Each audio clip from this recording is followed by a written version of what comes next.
As the war in Ukraine drags on, we see a few attempts to try to bring about a peaceful resolution to the conflict. China is taking the lead in trying to host peace talks. Western governments, however, have expressed no interest whatsoever in peace talks. On the contrary, the United States and the European Union are insistent on escalating the war, sending more and more weapons. The most recent example is they're now sending fighter jets and tanks and more ammunition, and they're talking about a Ukrainian counter-offensive. Well, while the Western powers claim to be supporting Ukraine, Western corporations are buying up Ukrainian assets. The Ukrainian government has offered $400 billion worth of private contracts and privatizations to benefit Western corporations. We are giving you and your companies the opportunity to work together with us for the benefit of all us. Ukraine is the story of a future victory and a chance for you to invest now in projects worth of hundreds of billions of dollars. By the way, that's more than 2 times the size of the entire Ukrainian economy. Ukraine's GDP is around $150 billion. So $400 billion of private contracts is really incredible.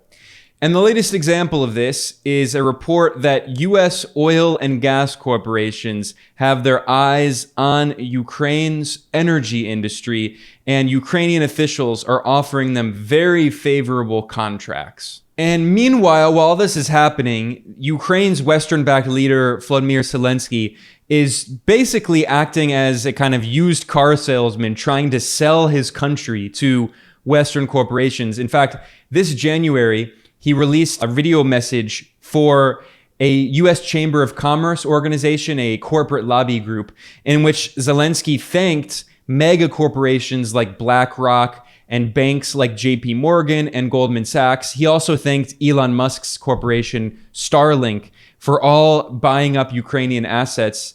And he said, everyone can become a big business if they invest in Ukraine. We are defending freedom and property.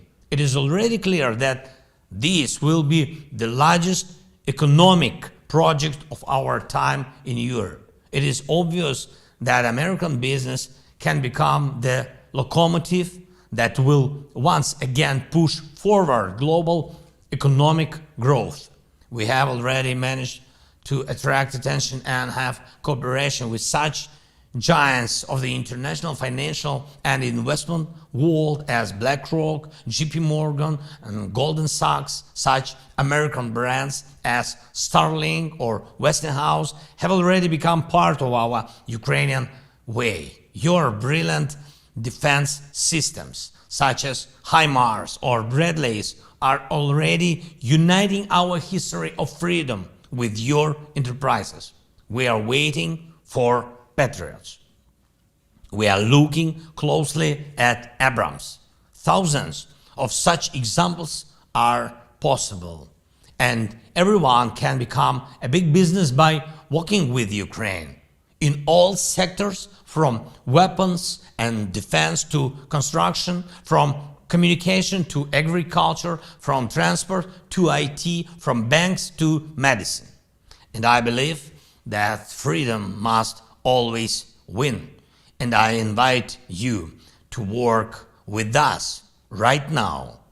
And by the way, meanwhile, while Zelensky is sending out these love letters to Western corporations, he is brutally repressing the rights of Ukrainian workers. In fact, Ukraine has passed some of the most aggressive anti-worker legislation on earth, including legislation that makes it illegal for the vast majority of Ukrainian workers to form unions, suspending collective bargaining rights, and Ukrainian workers' wages have been going down. They have no protections. I mean, it really has become extremely difficult for Ukrainian workers who are suffering the most from this war and from all of these policies. And yet, of course, Western governments claim to be acting on behalf of the Ukrainian people. The economist Yanis Varoufakis has been warning about this on Twitter. Varoufakis served as Greece's former finance minister, and he was very critical of the European Union and Western organizations, Western-dominated organizations like the International Monetary Fund that have imposed neoliberal austerity policies on countries like Greece. And he tweeted on April 22nd, "There you have it, Exxon, Halliburton, and Chevron," referring to massive US oil corporations, "after Iraq are now taking over the Ukrainian oil and gas fields, planning to introduce large-scale fracking, a clear and present threat to poison Ukraine's agriculture." Now, Varoufakis was referencing a report in the Financial Times that discusses Ukraine's state-owned oil and gas company, Naftogaz, and its discussions with big US oil corporations to discuss taking over large parts of Ukraine's energy industry. And I'm going to read a few highlights of this article. Ukraine's state energy company has held talks with ExxonMobil, Halliburton, and Chevron about projects in the war-torn country as Kiev looks to lure back foreign investment into its energy sector. That's a nice way of saying privatizing its energy sector and giving these very favorable contracts to Western corporations to exploit its natural resources. The article notes that Ukraine is trying to increase its natural gas production, and this is why Varoufakis mentioned fracking. Halliburton specifically is one of the world's leading corporations involved in fracking. Now, just in case people don't know, fracking, which is officially known as hydraulic fracturing, is a very environmentally destructive process in which companies that are looking for gas, they will drill a hole into the earth where they think there is gas located, and then they pump a highly pressurized liquid and they crack the shale rock that allows gas to flow back up out of the pipe. And this has often led to protests in areas surrounding fracking sites because it can often pollute the water supply and do other environmental damage. And in the United States, fracking has become very unpopular. So now these corporations are looking for other countries to do fracking in, like Ukraine, which the West claims to be an ally of. Now, going back to this report in the Financial Times, it notes that this expansion is part of the Western attempt to replace Russia's energy supplies, its oil and gas exports to Europe, and instead try to increase production in Ukraine. Now, Ukraine is not a very significant producer of oil and gas, but in collaboration with these US corporations, it is trying to expand its production and, of course, enriching themselves in the process. Now, the CEO of Ukraine's state-owned energy company, Naftogaz, is named Alexei Chernyshov, and he has been meeting in Washington with these US corporations like Halliburton and ExxonMobil. And he said, "We are working on insurance mechanisms to protect their equity." Now, when he says equity, that is a very important term because what he's referring to is ownership. He's acknowledging the fact that these US oil corporations and gas corporations are going to have an ownership stake in Ukraine's oil and gas industry. And I'm going to come back to that thought in a second. Now, in his trip in Washington, Chernyshov, the head of Ukraine's state energy company, met with White House officials, Congress members, and senators from both parties as part of a trip to get more political support for U.S. investment in Ukraine's energy sector. When they say U.S. investment, they mean corporations getting ownership stakes, because we're talking about equity here. Now, if you go down later in the Financial Times report, it acknowledges what he means when he talks about equity. Chernyshov refers to these U.S. oil and gas corporations and says, quote, "We will welcome them. We can do joint production on gas together, a PSA agreement, production sharing agreement. They can have a license and produce by themselves. We will welcome it." What is this? What is a PSA agreement? Production sharing agreement is when a government that has control of natural resources signs a PSA with a private corporation and allows that corporation to exploit, for instance, its oil or gas, to drill and extract the oil and gas. And then in return, the company has all its expenses paid for, and then the government and the company share a particular part of the profit. And oftentimes, especially when it's a country like Ukraine that doesn't have much bargaining power, these are very favorable agreements, and oftentimes the company ends up pocketing the majority of the profit, and the government only gets a small percentage of the profit. So basically, it's a way for governments to sell off the natural resources that should collectively belong to the entire population, and instead, these private companies owned by private shareholders, which are largely in the United States, profit, and the Ukrainian people end up losing their natural resource and getting only a very small percentage of the profits. Now, one of the areas where Ukraine wants to drill for gas is specifically in the Black Sea off Crimea. And Crimea is part of the Russian Federation. In 2014, after the US organized a coup in Ukraine that overthrew its geopolitically neutral, democratically elected government and installed a pro-Western regime, Russia annexed Crimea. There was a democratic referendum. More than 90% of people in Crimea wanted to join Russia. But Ukraine is still insistent, claiming that it's going to take back Crimea, which is never going to happen. I mean, no serious person thinks it's going to happen. However, we now see one of the reasons why Ukraine wants to retake Crimea. They want to exploit offshore natural gas in the Black Sea off Crimea. However, this remains off limits right now with the war that's going on. I should point out that another reason is that the US-led NATO cartel wants to prevent Russia from accessing the Black Sea through Crimea, and specifically, Russia has a very geostrategically important naval base there that's known as the Sevastopol Naval Base, and it's Russia's only warm water base, and it's the main base that's used by Russia's Black Sea Fleet. So it's very strategically important, and that explains why Ukraine and its Western backers have tried to prevent Russia from accessing it. Now, a key part of this scandal that I wanted to talk about is the role of Halliburton. Halliburton is a corporation closely linked to the US government that has been deeply involved in corruption. And this Financial Times report notes that the Ukrainian state energy company Naftogaz hopes to sign a contract soon with Halliburton that would help to increase production of natural gas. And the head of the company, Chernyshov, said, quote, "We want them," that's Halliburton, "to expand their presence dramatically. We want them there seriously, boots on the ground." And the Financial Times notes that Halliburton was among the first international corporations to enter Iraq after the US invasion in 2003. And that's putting it very mildly. During the George W. Bush administration in the 2000s, Halliburton was a household name. It was well known as an example of corruption because Bush's vice president, Dick Cheney, a notorious warmonger and neoconservative, had served for years as the chairman of the board and the CEO of Halliburton. Cheney was, of course, one of the main architects of the illegal US invasion of Iraq in 2003, and Halliburton profited very handsomely from the war.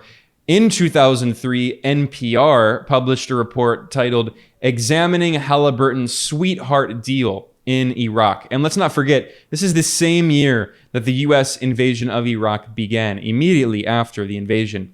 This article noted that the oil services company Halliburton has come under intense scrutiny over its multi-billion-dollar contracts with the US military in Iraq. Critics say that it's engaging in a gold-plating contract scheme, inflating costs and pocketing the difference. Critics charge that Halliburton has seemingly become another branch of the US military, a privatized branch, that is, and the company's former CEO, Dick Cheney, is now the vice president. NPR reported that Halliburton had a subsidiary that was known as KBR, Kellogg, Brown, and Root. And it says that the war on terror declared after 9/11 created a windfall for KBR. The company constructed base camps at more than 60 locations throughout the Middle East and South Asia. Through contracts with the Pentagon, KBR became the go-to company to provide troops in Iraq with everything from portable toilets to internet cafes. And then, if you fast forward a decade later, on the 10th anniversary of the invasion of Iraq, International Business Times published a report titled, "Former Halliburton subsidiary received $39.5 billion in Iraq-related contracts over the past decade." And it explains that in those 10 years, corporations in the U.S. received at least $138 billion of U.S. taxpayer money for government contracts for many services, including private security, building infrastructure, and feeding the troops. And can you guess who the number one recipient of those U.S. government contracts was? You guessed it, KBR, the subsidiary of Halliburton, the company that Vice President Dick Cheney had served as CEO and chairman of the board of.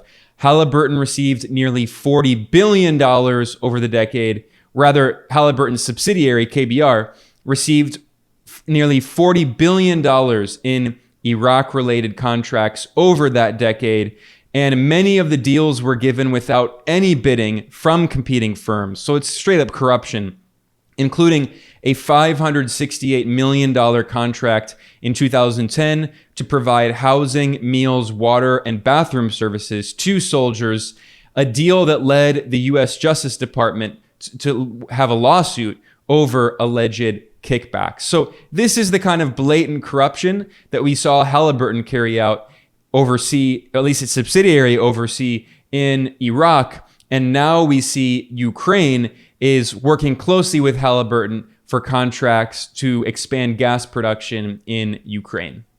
In fact, back in November, Naftogaz, the Ukrainian state energy company, published a press release on its website boasting of its strategic cooperation with Halliburton, and it posted photos of the CEO of Naftogaz, Alexei Chernyshov, meeting with the president of Halliburton, Joe Rainey, and Naftogaz boasted that it is strengthening its strategic cooperation with America's Halliburton, one of the world's largest oil field service providers, to unlock the new potential of Ukraine's fields. And the CEO of Naftogaz said, "Your support and visit to Kiev is a powerful signal for the entire market and the world. I am grateful to the U.S. government, to the American people, and you personally for your comprehensive support of Ukraine." So this is a clear example of Ukraine being sold off to Western corporations while Western governments claim to be helping Ukraine. Of course, their corporations are profiting from that so-called help. And I did a report that's related to this back in September. I will link to it in the description below. It looks at an event in which the Ukrainian leader, Volodymyr Zelensky, virtually rang the opening bell, opening up the New York Stock Exchange. And he gave a speech in which he announced that Ukraine is open for business. And Ukraine is offering $400 billion in contracts for public-private partnerships and privatizations and private contracts to Western corporations, selling off Ukraine's assets. Today, we kickstart a large-scale promotion campaign to attract investments, advantage Ukraine. We will tell the world why Ukraine is a place for good investments and financial opportunities. I invite you to Ukraine, invest in Ukraine. This will be your victory and a new success story for your companies. Slava Ukraini! Start your work. To coincide with this press stunt, Zelensky published an op-ed in the Wall Street Journal trying to encourage Western corporations to buy up Ukrainian assets. And the Ukrainian government also published a press release in which it boasted of $400 billion in investment options, including public-private partnerships, privatization, and private ventures. It noted that this operation is being overseen by a team of investment bankers and researchers that were appointed by Ukraine's Ministry of the Economy, and they're supported by USAID, the major CIA front, and they're working with these Western corporations. And this press release quoted the president of the New York Stock Exchange Group, who said, "As the largest exchange globally, we stand for freedom, investor protection, and unfettered access to capital." And he said that he welcomes President Zelensky virtually to the New York Stock Exchange Bell Podium. "A symbol of freedom and opportunity our U.S. capital markets have enabled around the world." That press release also featured quotes from corporate executives at Microsoft and Google who are salivating over the possibility of buying up Ukrainian assets. Now, we should keep in mind here that Ukraine's GDP is only around 150 billion US dollars. So $400+ billion in these sell-offs is more than twice the entire size of the Ukrainian economy. This is just a massive example of Ukraine being sold off to foreign corporations. It truly is incredible. It's almost a kind of colonization. And speaking of colonization, I have another report that I did that looks at the so-called Ukraine Recovery Conference, which was a conference held in July 2022 in Switzerland, in which Western governments and corporations met to discuss how they can impose neoliberal economic shock therapy on Ukraine, privatizing everything and profiting from it. I will link to that in the description below. The so-called Ukraine Recovery Conference is actually not new. It was a rebranding of the Ukraine Reform Conference that was held every year by Western governments and corporate leaders. And they discussed ways to profit from Ukraine after the 2014 coup that overthrew Ukraine's democratically elected, geopolitically neutral government and installed a pro-Western regime that was led at that time by the billionaire oligarch Petro Poroshenko, who was very favorable to Western corporations. And we now see that Ukraine has implemented extreme anti-labor laws, basically making it illegal for Ukrainian workers to form unions. And Ukrainian workers are really suffering while Western corporations are profiting. And meanwhile, while this is all happening, in the background, the CEO of Ukraine's gas company, its state gas and oil company, Naftogaz, Alexei Chernyshov, has been meeting with top U.S. officials, specifically Jeffrey Piat, who is the former U.S. ambassador to Ukraine when the coup was organized in 2014 that overthrew Ukraine's elected government. And in fact, there's an infamous phone call between Jeffrey Piat and the former top U.S. State Department official at that moment, Victoria Nuland, who's now once again in the Joe Biden State Department. And in that phone call with Piat, Victoria Nuland famously can be heard deciding who the leaders of the post-Maidan coup will be in Ukraine. And specifically, she names Artseny Yatsenyuk, who is a right-wing Ukrainian politician who became prime minister of Ukraine just after the U.S.-backed coup. What do you think? I think we're in play. So I don't think Cleach should go into the government. I don't think it's necessary. I don't think it's a good idea. I think Yats is the guy who's got the economic experience, the governing experience. Yeah, no, I think that's right. Okay. Good. Well, do you want us to try to set up a call with him as the next step? So that was the call between Victoria Nuland and Jeffrey Piat. And today, Jeffrey Piat is now the U.S. Assistant Secretary of State for Energy Resources, and he is the G7 coordinator of Ukraine's efforts to assist the G7.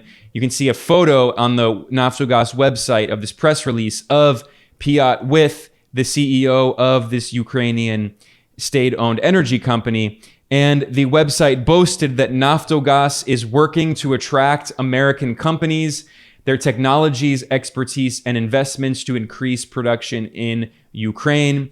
And while meeting in Washington, D.C. with this U.S. official, Chernyshov boasted of Ukraine's new role in Europe's energy security system. So this is an example of, one, Western corporations profiting, and two, them trying to decrease Russia's energy exports to Europe. Now, while Chernyshov was in Washington, D.C. this April, meeting with top U.S. officials, he also met with representatives from the International Monetary Fund, the IMF. This is an organization dominated by Washington. It's located in Washington, and the United States is the only country that has veto power in the IMF. And it's notorious for imposing neoliberal structural adjustment policies on countries around the world, including Ukraine. In fact, it's worth mentioning that Ukraine and the IMF recently agreed on a $15.6 billion loan. However, that actually violates the IMF's own historical policies. It's the first time ever that the IMF is giving a loan to a country that is actively at war. And even US state media NPR admitted that this violates the IMF rules. However, it said this rule change was politically motivated. So, as I noted on Twitter, this is the so-called rules-based order that the US government constantly talks about, in which Washington makes the rules and orders everyone around. And if Washington wants to do something, it simply changes the rules.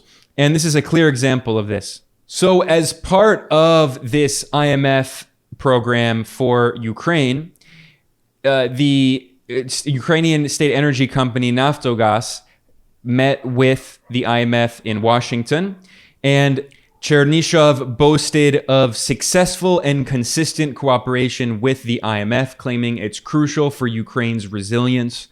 And he boasted, Ukraine has made its civilizational choice, using this very racist rhetoric that has become common in the West that implies that Russia is a separate civilization, and also implying that Russia's barbaric and it's part of the Asiatic hordes. And, we see Western media outlets portraying Putin as like a Mongol warrior or whatever.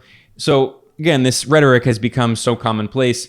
And Chernyshov also boasted that Naftogaz has fulfilled its part of the conditions for our country to receive the IMF program. He doesn't mention what those conditions are, though. However, if you go to the IMF website, it's very clear this is yet another example of the kind of neoliberal structural adjustment that the IMF imposes on countries. In February, they published a note titled IMF staff and Ukrainian authorities reach staff-level agreement on the review of the program monitoring with board involvement.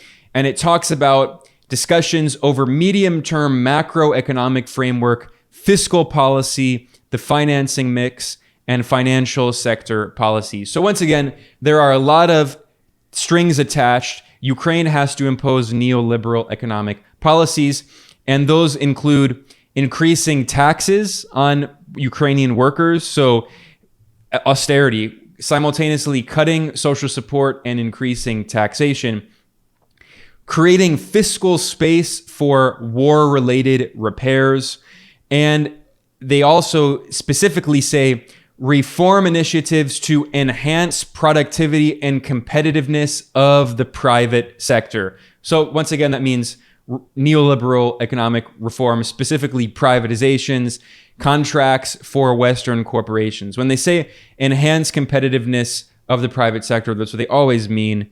And this is also part of the backdrop of progress toward accession to the European Union, which also requires these neoliberal economic reforms. And the IMF stresses that the private sector is expected to contribute to the reconstruction effort. So Western corporations are going to make a lot of money on rebuilding Ukraine, in their image, of course. And the IMF also suggests that Ukraine can issue bonds. So Western vulture funds can buy up Ukrainian bonds and profit from Ukrainian government debt, just as they have from countries like Argentina. They buy up these bonds and then they end up making tons and tons of money off of the interest rates, which again end up hurting Ukrainian workers who have to pay for this at the end of the day because it's Ukrainian government debt. So what all of this goes to show is that as much as Western governments claim to be the best friends of Ukraine, claim to support Ukraine to the end in this proxy war against Russia, they're willing to fight to the last Ukrainian. Meanwhile, Western corporations are profiting very much from this war and from Ukraine selling itself, selling its national assets to Western corporations. And at the end of the day, what's so tragic is it's the Ukrainian working class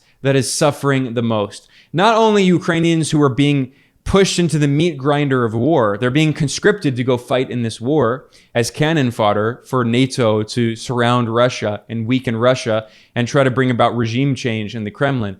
But also, the Ukrainian government's policies itself are repressing Ukrainian workers. I said it again earlier, I need to stress that Ukraine under Zelensky has imposed some of the most aggressive anti-labor legislation on earth that makes it illegal for the vast majority of Ukrainian workers to try to form a union. They have no collective bargaining rights. They basically have no rights. So they're the ones who are suffering while Western corporations are profiting. It's very cynical, but this is how Western capitalist countries, they treat their so-called allies and friends.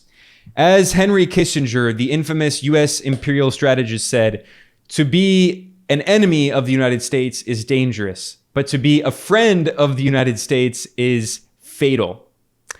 With that, I'm going to conclude here. I'm Ben Norton, the editor-in-chief of Geopolitical Economy Report.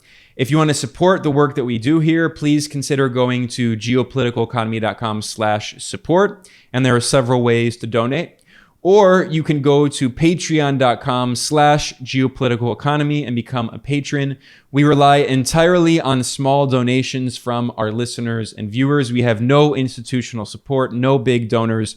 And by the way, if you're watching on YouTube, please subscribe. If you're listening on a podcast platform, please subscribe to help promote our reporting in the algorithm. I want to thank everyone. We'll be back soon with more original reporting and analysis. See you all next time.